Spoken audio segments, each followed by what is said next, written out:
part of this book. Everything in this book is so perfectly written. Everything is knitted perfectly. Whatever is happening now is the foundation of what will happen next. Just as your life and my life, whatever we do today will come out tomorrow. We are already creating our future by our present activities. And we are existing now because of our past. And so Sri Ramji is providing this miracle for a future event to teach a lesson for you and I to learn. What is that lesson? Well, not tomorrow, you will find out that. You'll find out another night, in another place. Why is it? Maybe I will tell you tonight, you never know. But why is it that this is happening? Go and tell whoever is holy, go see. And when I tell him, hey, let go of that kite immediately. In this job, let us see what happens.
And the woman, the wife of Giant, the daughter-in-law of Raja Indra, the king of the heavens, she's telling that, oh, Hanumanji, this kite is so beautiful.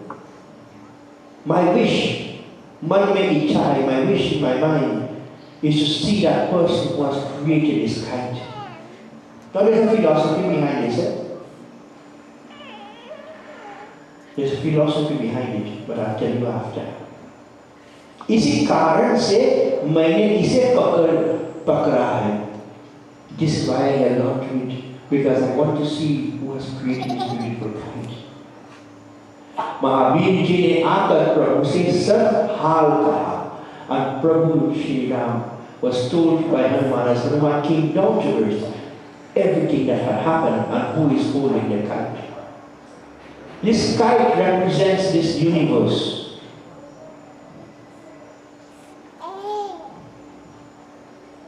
Many of us in this world look at the universe and say, oh, it's so beautiful. And leave it just so that. Just as people fly a kite and you pass and you look at a beautiful kite and say, oh, how beautiful they are. But how many times you want to know who created a kite? Just so in this world, God has created this universe and we are forgetting God who has created the universe. If this universe is so beautiful, then how much more beautiful is He who has created it? Do we search for Him? Or do we want to hold on to the creation? Or are we wanting to see the Creator? This is how we have lost ourselves in this world, my friends. We have lost ourselves in the creation and forgotten the Creator. Hanuman ji now, He is coming there, and there's a meaning for Hanumanji in this katha. This is the katha of the fella flying a kite, you know. You see, there's the metaphysical meaning behind it. The kite represents Srishti, creation. Who created Shri Ram? God. And we sometimes, some of us are not as lucky as the wife of Jaya to want to find out who made the kite. We only want to say how beautiful it is. That's why many of us in this world, we are only attracted by the beauty of this world and live in the beauty of this world and forget the beauty of the Creator. Like, you know, one of my great-grandfather's chelas, he used to read Ramayan, and I grew up with him, and poor fella couldn't read English. So when he used to explain, he didn't know English, so he couldn't say the beauty, he said the beautiness. You know, and that kind of explains it all. Now, say that right. You know, the beautiness of everything of God. But I don't want to say the beautiness, they will say this for higher education. But you know, to try to explain the beauty of God is beyond Vedas, beyond knowledge that is known and unknown. And many of us choose only to look at this physical world and say it's beautiful and forget who is the creator of this world. And this is where we lose our soul to the whims and fancies of the world. You see the meaning of the katha? We can close and go home. So it's not about a kite, it's something more than a kite.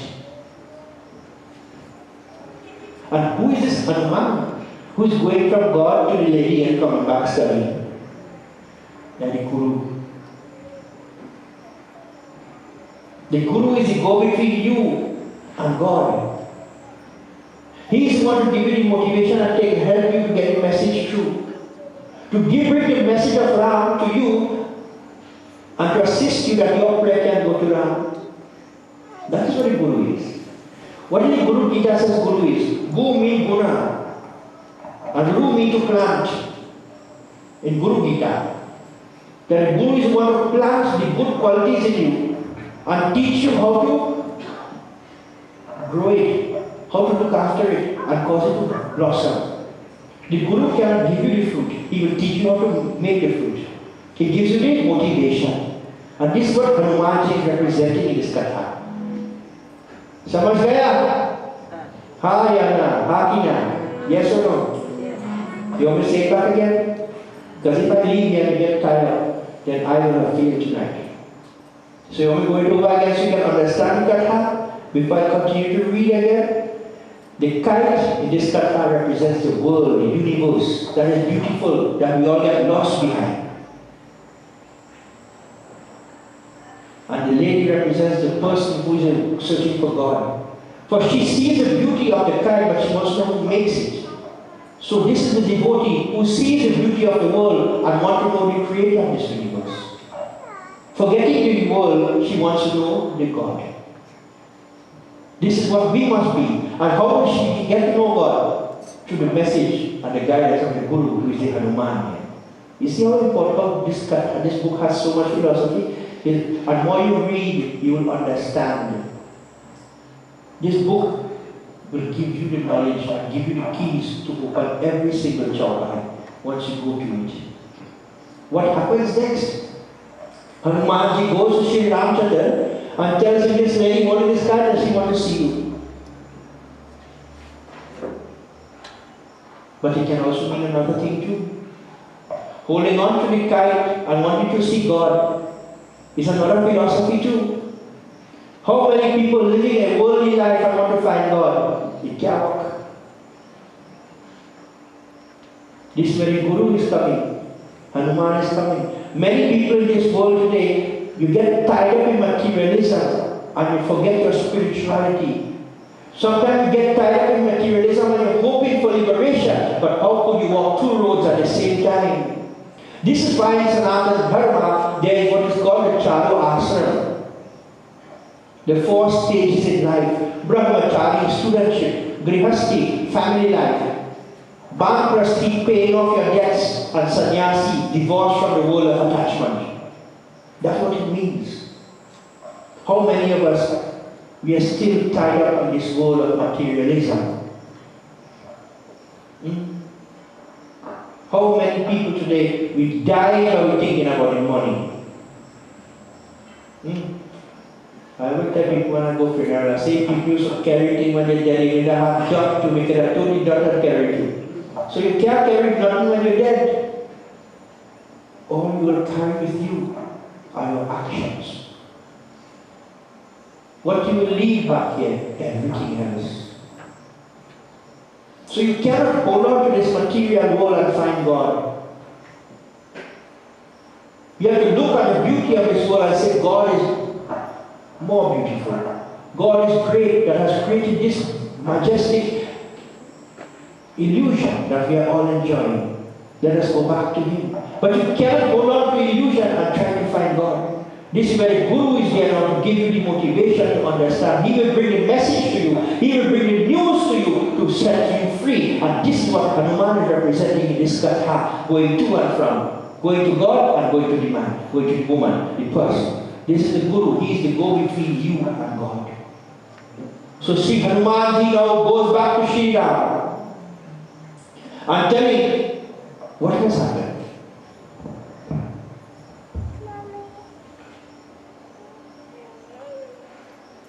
In this chapter, let us say what happens.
So then Sri Ram says, go, O Hanumanji, and tell that lady.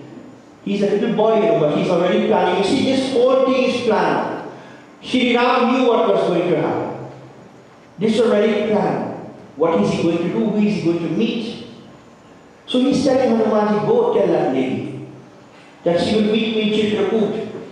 There she will see me, she will get my darshan.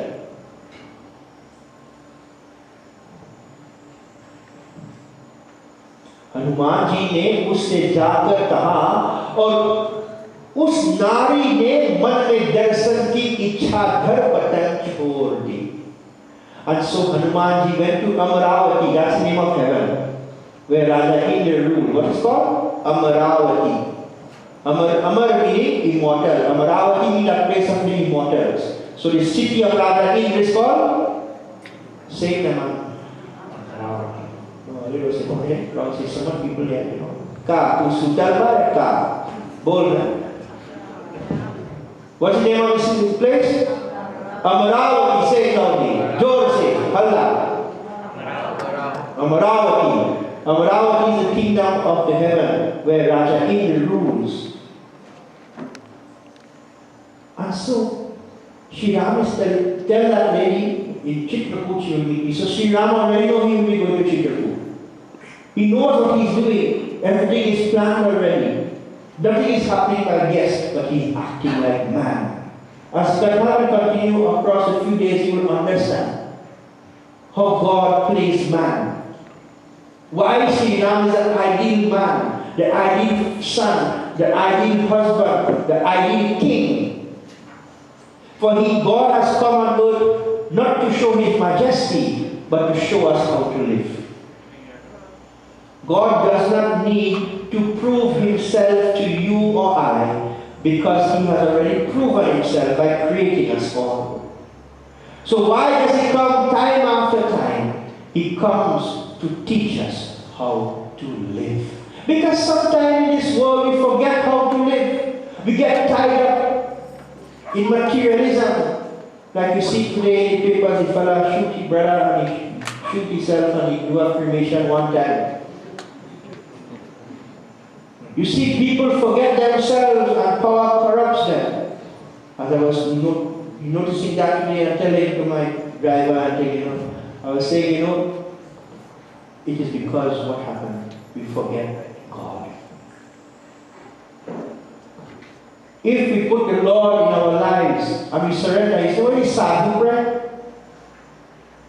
The sadhu is just like you and I will have many desires. But after the sadhu say all what he wants from God, at the end the sadhu says, God, you know what is best for me. That's the prayer of Vaishnava. He always have a desire, but then at the end of his prayer, he said, God, Bhagavan, you know what is best for me, so whatever you give to me, I will accept.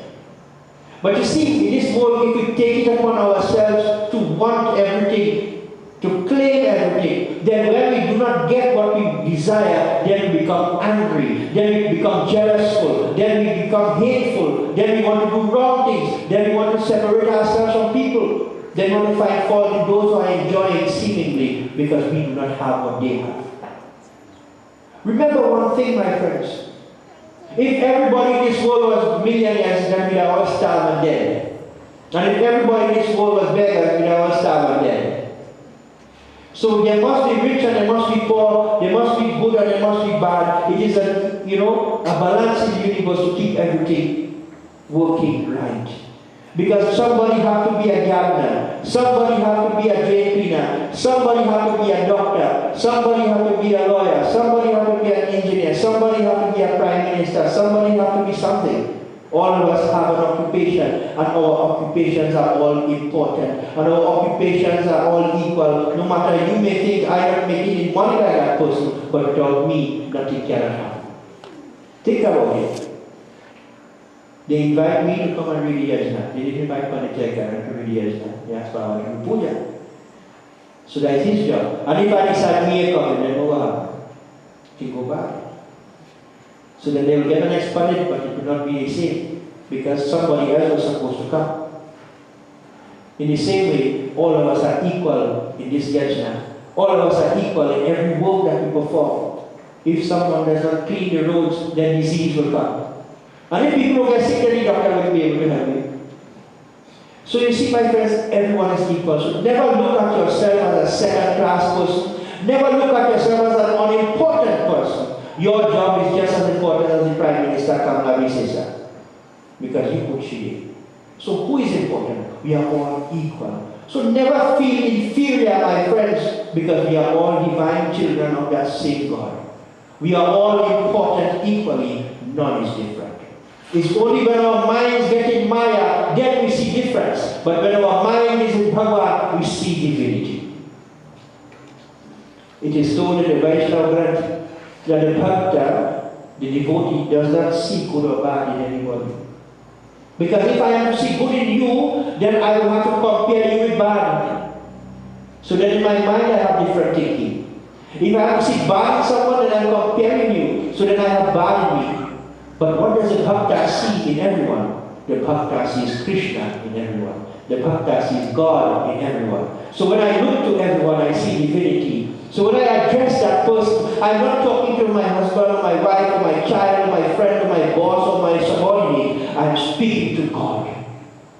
When I have a relationship with somebody, I have a relationship with God. No matter how that relationship is, then I will know that I have to live a faithful. Then I will know I have to live, a divine and honest life. Because that person I am treating with God. You see how we have to live? You see how simple it is? You don't have to do a just any organization to be there. All you need to do is learn how to live in this world. When you feed a poor person, you are feeding God. When you talk to somebody, it's a mantra you are saying to God. So remember, my lifestyle is my prayer to my God. And this is how you become liberated. See how simple it is, hard? Who make it hard? You and I. Because it's too easy. So Prabhu Shri Ram, he came back to Katha. He's telling lady, go and wait for me, Chitrakoot, and she will meet me. Her mind fully engrossed in seeing this Lord, she let go the kite, thinking I will eventually see him. So so you see, letting go of the kite means something else too. Letting go of the kite to see God, meaning you have to let go of the materialism to find divinity. So letting go of the beauty of what is shining, which is not gold, to go into what is gold. Chitrakoot meaning what? You know what Chitrakoot meaning? That mountain top is made out of gold. Beautiful. That's a mountainous area in India. My guru is from there. I stayed there with my guru. Right?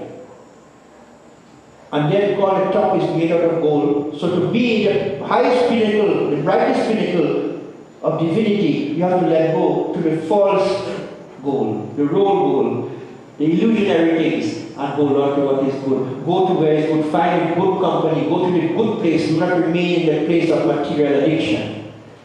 So letting go of the kite represents letting go of material addiction. And it says, go to Chitrakoot, go to the highest place of divinity, there you will find me. So be in satsang, be in good company. So she lets go. So to find God, my friends, to find divinity, you have to stop living a life of selfishness, of self-pleasures, and look for the greater good of all. And live that your happiness is when I can make someone smile. My joy is when I make others joyous. This is a simple way to be liberated. You see how to take that hand spirit. So it's not just a kite, cut how that kite because I've got finished at 8 o'clock already. So you have to start letting go. And you can't let go of everything one time. You have to let go one at a time. Think of one bad habit, one addiction, and try to let go of that one. And then the next day you will let go of another one. You see, this is how you evolve. So he's telling, she will meet me in Chitrakoot. So sometimes, my friends, we believe when we start to go mandir, when we start to be good Hindu, immediately things have to work out. It can't work out immediately. This man Sri Ram was a little boy. When he was a little boy, when he was 12 years, he took Janev. Then Guru Vishwamitra came and took him. Then he got married. Then he came back and he lived in Ajodhya for about 12 years. Then he went into Banbas. Then he will go to Chitrakoot. So this lady had to wait so long period of time to see Sri Ram. Many years. Are you prepared to wait for God? Wait for God means staying in your religion. No matter what they say, hell come, hell or high water, no matter what comes in your life, stay right there. Hold on to your God. This is the test. Garuda Purana says only failures will leave Sanatana Dharma. And when you leave, you go to hell. And if you don't believe in there, then you go see. Do not believe for 1 second that this is a religion of falsities. This is the oldest religion. From this religion, every religion has taken root. That Judaism can take its DNA from southwest India. When the Brahmins were being terrorized by Hiranyakashipu, they run from southwest India. That was where the Hiranyakashipu kingdom was. When Rahman sitting here, he's a Bhagavati, so he could tell you. Southwest India, and they run, and they reach that place what we call today Iraq. That what they call our Mesopotamia. And he started to Shiv Puja because he was Shiv Bhakt in a Shivala. And he had Brahman, he was Brahman. And his son, he was the son of Tirat. Right in the Bible, that is today what we call the Kaaba. So Judaism, Christianity, and Islam has taken its root from Southwest India, from the Brahmins of Southwest India. And the DNA is still having a relationship with the people of the Southwest India. Can we imagine? So we do not as Hindus have to back up anybody because we are all family, as the Calypsonians say, all are is one family. As the scriptures tell us, Vasudhaiva Kutumbakam, the whole world is a family. So no back up nobody. Children as back up parents, or parents as love the children. We are the parents and everybody. That's why we have no gift for anyone. Understand? So you come back to the Katharani. We don't leave the religion to go away. This is the jada, this is the root, this is the moon of righteousness, Sanatan Dharma. So it represents have patience, dhiraj karuna. Take it easy, no matter what comes. You see the test in your life, there's only come when you decide to walk a straight line. Then trouble comes. God is testing you to see if you will sit and remain His devotee, or you will run to this place and that place and all kind of place. And then you will fall. So this is why in philosophy, you have to want to have the desire to find God. And when you want to have the desire to find God, you come to Shivari Katha. Pratama Bhakti Santanakar Sangha Dusari Yatimama Katha Prasanga Guru Par Pankaj Seva Tisari Bhakti Aman Chauthi Bhakti Mama Gunagana Kare Kapatta Jiga. So this is how you must be. Having the desire for God, then you will find a teacher to teach you. So you find yourself in a company searching for God, find yourself in a satsang, the true company of positive-minded people. Now we have people who are preachers of religion, and I mean in every religion, who only like to preach negative things. God is not negative. God is about preach about love. So find yourself in company about people who speak lovingly about God and about unity and about development and about assisting each other, about communalism. Not communism, communalism, where we all work together to evolve each other. And then you find a teacher who will help you, who will be the go-between you and your God to evolve you spiritually. This is where Hanumanji is coming. Now the lady is stating her problem to God, to her guru, Hanuman. I want to see who made this. I want to see God who comes right. And then Hanumanji, he is the go-between. He is now giving the message. God wants you to be in Chitrakoot. God wants you to be in philosophy in a good place, in a divine place. And there you will meet Him. Wait! And you will see Him there. Go there and you will meet Him. He's teaching to us all. In spirituality, you have to have patience. Nothing happens overnight. Patience teaches us. Patience teaches us that the wait is worthwhile. That no matter when tests come, we are still holding on. We believe in our God. This is what makes us pure. This is what makes us a diamond in spirituality. So, my friends, this is what is happening. And so saying, she let go the kite. She's letting go materialism. You and I need to let go the addictions to this world and only go to see God and keep in our minds Ram Ram Raghupati, Ram Ram Raghupati. जब रामचंद्र जी ने वहाँ चंद खींच ली और रात्रि में घर आकर भोजन किया. And so Shri Ramchandra ji, when she let go the kite, he brought it down. And so, as it was night now, they all went home for dinner. What happens in this Doha? Let us listen.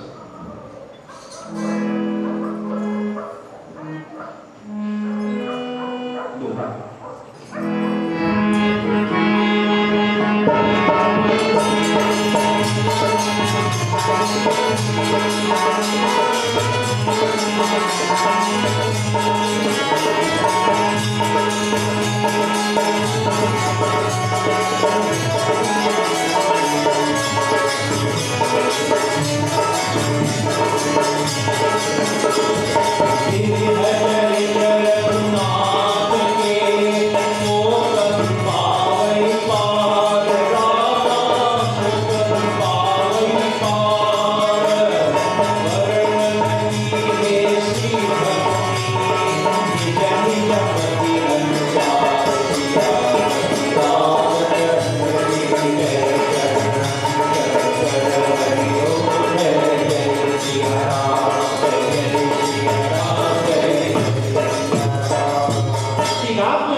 उनका पार कौन कभी पा सकता है? सिद्ध मुनियों ने अपनी अपनी मति के अनुसार वर्णन किए हैं. How great is the glories of Prabhu Shri Ram, that which poet, writer can begin to completely explain that all the holy ones completely meditates upon the name of Prabhu Shri Ram or his greatness. How great is this God? No one can understand him. This is what makes us humble. That when we don't know, we supplicate to our Lord and say, we don't know you. This is why in our prayer we always tell it to the Lord, Mantrahinam, Kriyahinam, Bhaktihinam, Janardhanam. Mantrahinam, hinam means I don't know, without. I don't know puja, I don't know mantra, I don't know how to worship, I don't know how to please you, O God. I surrender before you. This is how you must think. And I want to give you an experiment to try tomorrow morning when you get up, now is Navratri. Long ago, this Navratri should be called Devpak. 15 days. We have 9 days for Navratri and we go until Hanuman Jayanti. So long ago, this Navratri period will fall in a period we call Devpak. From the new moon, Amavasya, to the Purnamasi, which is the Hanuman Jayanti, that 15 days used to be called Devpak. It's still Devpak, but people know they just say Navratri. So this is what the period what we call Devpak, or 15 days to the Devaka. Just at the end we have Pitarpak, meaning the 15 days to the ancestors. So this first 15 days is very important.